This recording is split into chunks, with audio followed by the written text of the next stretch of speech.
I mean, you're crossing your fingers because you're like, you have one chance at crashing that car. You're not going to get a second take, right? So you have to make sure. Even the buildings we had extras who are there behind. So like even when you make a Lego,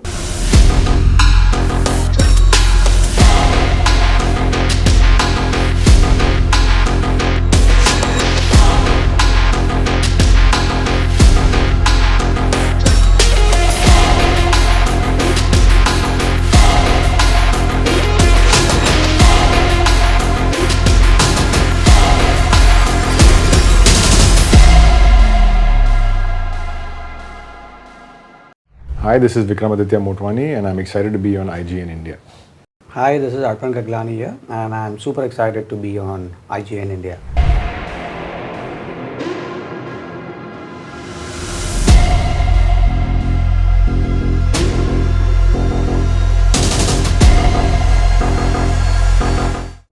The first brief was very simple that we are creating a period piece and will we be able to do it? Will we be able to show that scale? So it was very clear that you're shooting this whole era. So how do we create the era? And definitely when I when I read the script, you have to jump this wagon because it is one of the best things an artist like as a VFX guy would love to work on, creating that era of Mumbai.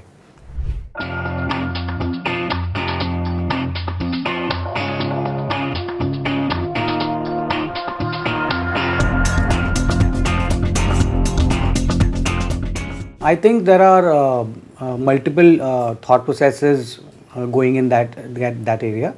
One is we were really banking on the references, and since I'm also from that part of Mumbai, so had a vague idea of what that city felt like, smelt like. So digging up the references, and not just me, but the whole direction team. Like we've spent hours and hours of research on what old Mumbai would be at that time. So primarily our references were based out of internet references. Then there were certain relatives who had some old photos which we referred to. Then obviously we did recce to these olden parts of Mumbai, and then trying to visualize what it would have been during that time. And then we come across certain images when you saw that there are no trees inside. Right now if you go there, it is flooded with it's covered with the lush green. At that time it was not there. So we had to get all those things out and figure out a way to basically referencing is the key to this thing, and extensive referencing. I think the color palette generally is first, it's sort of dictated by the research of the period. So you're doing 40s, 50s, no tube lights. It's all warm light, and it's all not even LED. It's like tungsten bulbs, and even outside the street. So that the palette's going to be that. So therefore, kind of stay within that warm world. Your offices are going to be that way. Your houses are going to be that way. And then within that, then you start to get a little bit more refined with the design in terms of like, okay, what would this character sort of like have? What is their personality that they end up bringing to the space? So in this case, Sumitra Kumari would have a certain different personality when it comes to her office. Shrikant Roy would have a different personality when it comes to his office. So you try and bring those personalities in. What is his choice of colors? The screening room, for example, that's Shrikant Roy's room. That's his space. Therefore, he likes to use that color of green for his for his couches on the wall, that kind of. So like, okay, that's his personality. Let's do that. So you try to sort of like do that. There's no real palette limitations of pad. You're trying to go with the only thing we had, the only rule we had was no blue. It was the only sort of like no blue. Matlab none of that the typical kind of like blue, like just like sky blue or electric blue. Like so, navy blue was allowed, but everything other blue wasn't. That was the only thing we didn't have as a permission.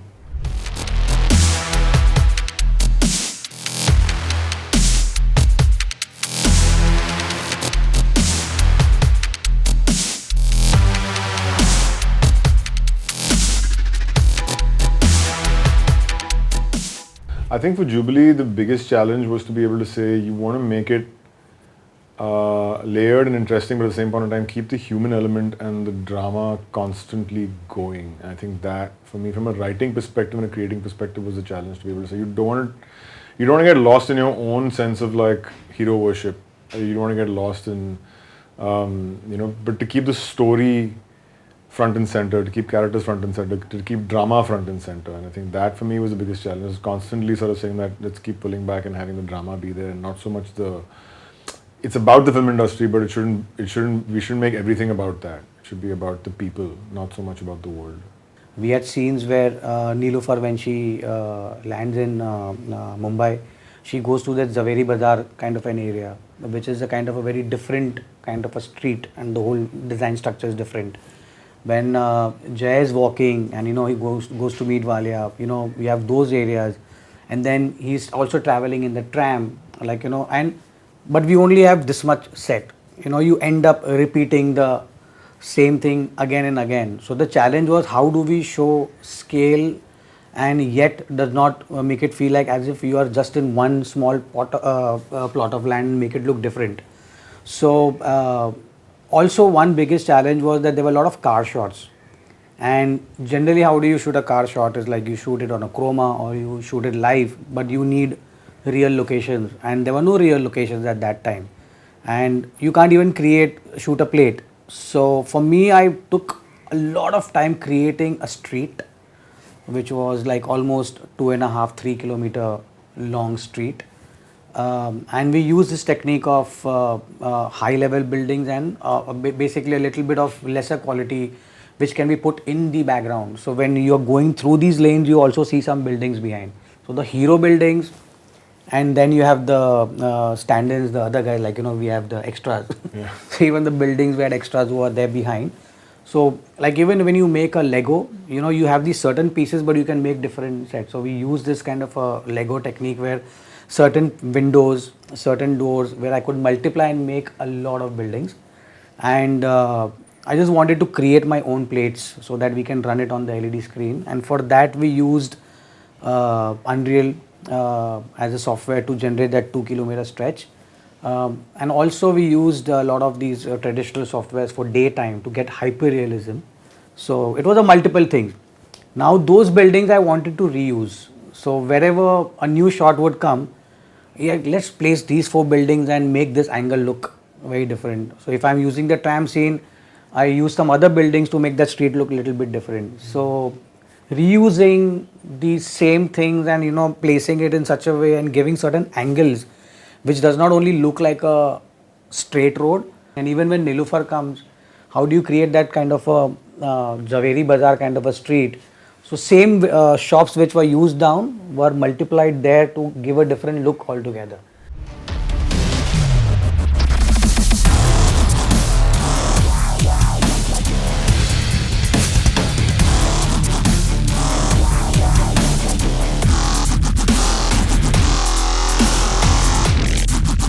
So in terms of the thing is, I know that how Vikram makes the film, and I was really scared, because if I would do anything wrong here, the entire storytelling to anything, people would just go about saying that it distracts. So the real challenge for me to make sure that it has to look invisible, and how do you go about making it invisible is not like just going and shooting on green screen and just replacing the entire background.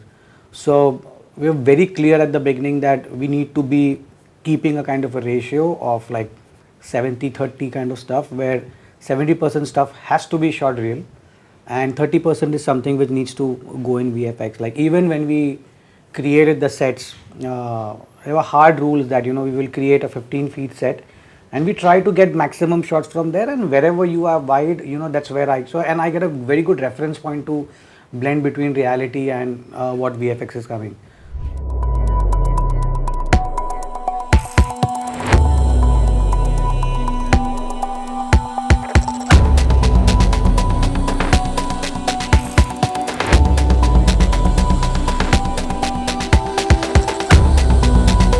So that we shot it on live, we wanted the car crash to look as authentic as possible.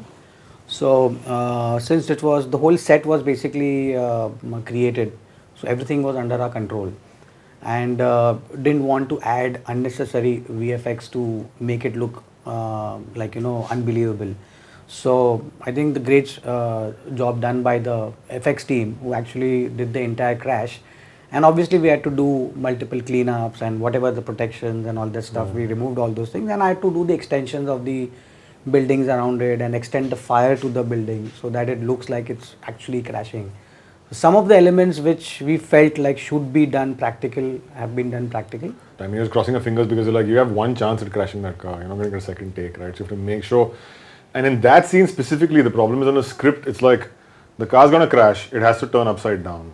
It has to turn upside down in a certain sort of way that that the photographer who's there in the car at the back can see Jamshed, who has to be on this side of the car. So the car has to land where Jamshed's going to have to come out of the window. So it has to go up and it has to land, and then the passenger side window has to be facing this way. And it was a very scientific thing. We're like, boss, it has to be there. It can't be like, and you know, you wanted to do it in one take. So that was just like, it's one of those things that you're just like, you're there, you've somewhat in your mind, at least our action guys have actually sort of figured it out and done the entire scientific calculation, but you're still kind of crossing your fingers and hoping for the best. So that's what happened. Multiple cameras were used, right? We shot it. Yeah, but if it hadn't landed that exactly that way, this is the whole, because also the photographer has to see his Jamshed, but Jay on the back can't see his Jamshed until they take him out of the car, you know, so the car has to land in that exact way. But it's also interesting that we shot the whole car from behind, like, you know, it has, we had the Russian arm following the car from this side, one long take, and if you see the way it was intercut, it was actually one cut and used in it.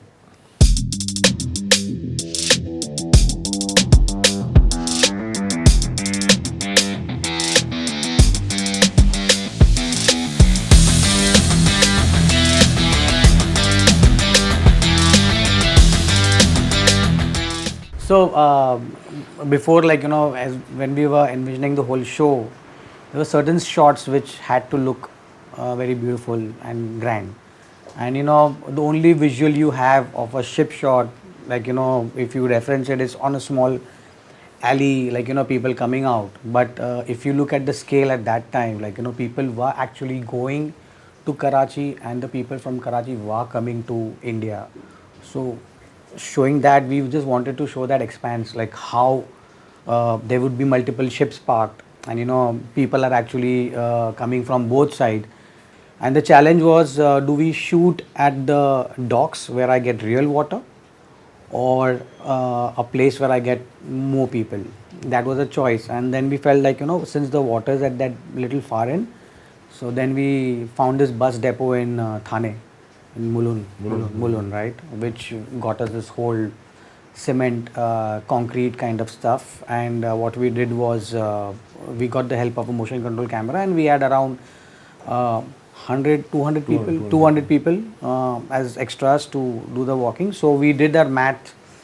We made sure that if we did a whole previs on it, where the ship would be, and I wanted to show people walking, coming down from the stairs of the ship, to people standing on the ship, to the foreground and to the background, everything in the depth. You have to see Mumbai also.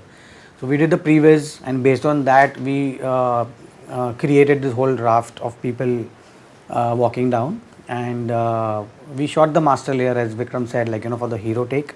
And I only had 3 hours to do that, because the light can't change, because, you know, since it's motion control, and we wanted to show that Pratik wanted to go a little bit of backlit, and that narrows down the window for shooting that plate. So we got the master plate, and then I only had 2 hours, 3 hours left, and we did the multiplication of a lot of the same people we had. And rest everything, rest everything was CGI behind. And we added bullock carts, we added horses, everything was there on that set, and we just multiplied and expanded that whole scene.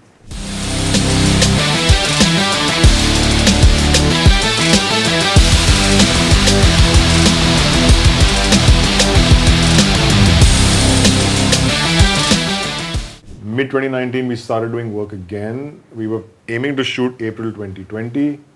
So prep started, proper prep started December 2019. We started proper prep again to shoot April 2020.